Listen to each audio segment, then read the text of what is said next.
ever had to experience the loss of somebody that you love, or a pet that's close to you, or well, anything of that nature, death is a very challenging experience. And recently, my family and I had to lose our 17-year-old friend, Rusty. He was our family dog. He was a little wiener dog, and this is a picture of him. Now, as my kids sat around and said their final goodbyes to Rusty, it was interesting as a father to watch them experience death for the first time.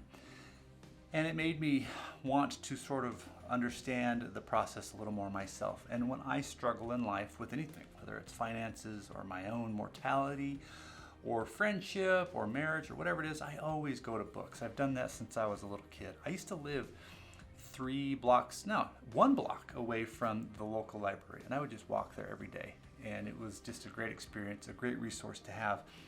But I did the same in this case. I went to Virginia Woolf, and she has a book of essays, a collection of essays called The Death of the Moth and Other Essays.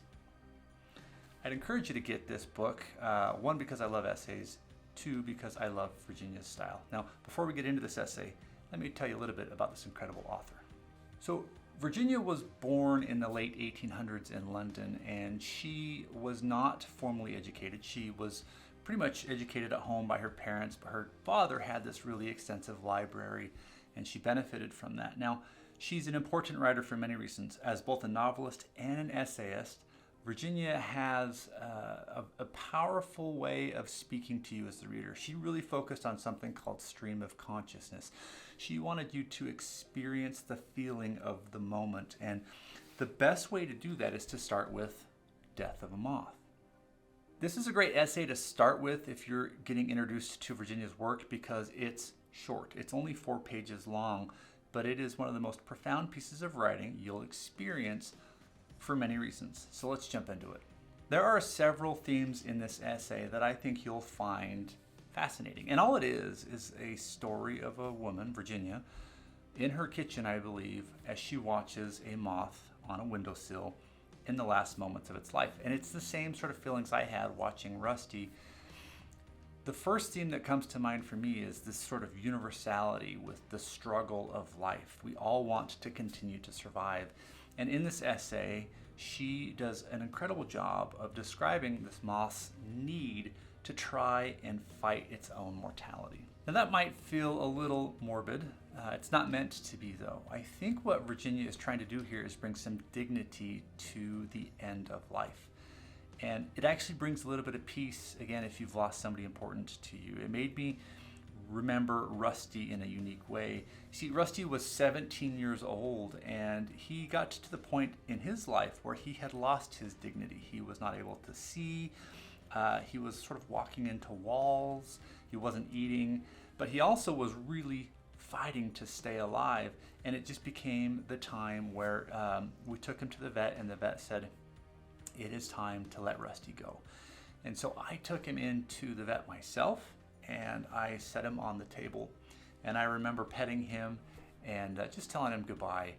And as the vet gave him some medicine to help him relax and feel calm, it was a really sort of heart-breaking experience, but it was also very comforting to see that he was being given his dignity back. And so as the vet put in the medication to put him to sleep, Rusty slowly closed his eyes. I don't mean to be sad today, but I want you to experience what Virginia is trying to help you experience in this essay. And as Rusty closed his eyes, I haven't ever felt that feeling before. I've lost grandparents and everything else, but I wasn't with them at the time of death. And if you're there in that moment, it's really hard to put into words what it feels like. So this essay is great because it helps you understand and feel some of those experiences. And that's important, right? Because in my book club, we've been reading Letters from a Stoic by Seneca. And Seneca is always talking about how you need to train for these hard moments in life, including your own death. The Stoics were often found practicing their own funeral arrangements just so that they could get used to the feeling of death, so that it wasn't hard for them when the time came. So that leads to the second theme in this essay, which is the inevitability of death. It's going to come no matter what. And as you read along with Virginia and you can almost watch the moth in your own mind pass away because she's such a fantastic writer. But the inevitability of it, you know it's coming. It helps you appreciate the fact that you're not the moth, right? You're still here. You're still given a chance today to do something incredible with your life. And so it is a gift, I think, to be reminded that the time you have right now is precious. And that's why I love a great essay. It's short and it is chock full of lessons. The last theme, and I have covered it a little bit, but I want to point it out in greater detail, is that there is a dignity to the struggle of life, right? Every day people wake up and they work hard and they try to make it happen, and it's a grind sometimes, right? And so when you read essays like this and you see the moth just trying its best to kind of keep up, to keep on its legs, to keep pushing forward, it's an inspiring thing to see that sort of spirit in a living creature.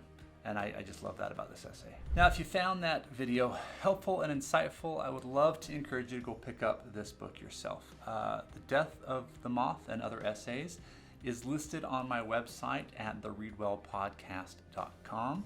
I've got all of my favorite books listed there, and I'm adding to it on a daily basis. But you can click on that link. It does support the channel. We get a little bit of income because it's an affiliate link with Amazon and all of that. You're going to love this book. It is just a fantastic read. Also, if you would like to watch more, I've got a video on how to be an essay writer yourself. It's a great skill to have, to be able to take what you're reading and then add to the conversation, to be able to create your own thoughts, your own ideas, and your own opinions by writing your own essays. All right, thanks for watching.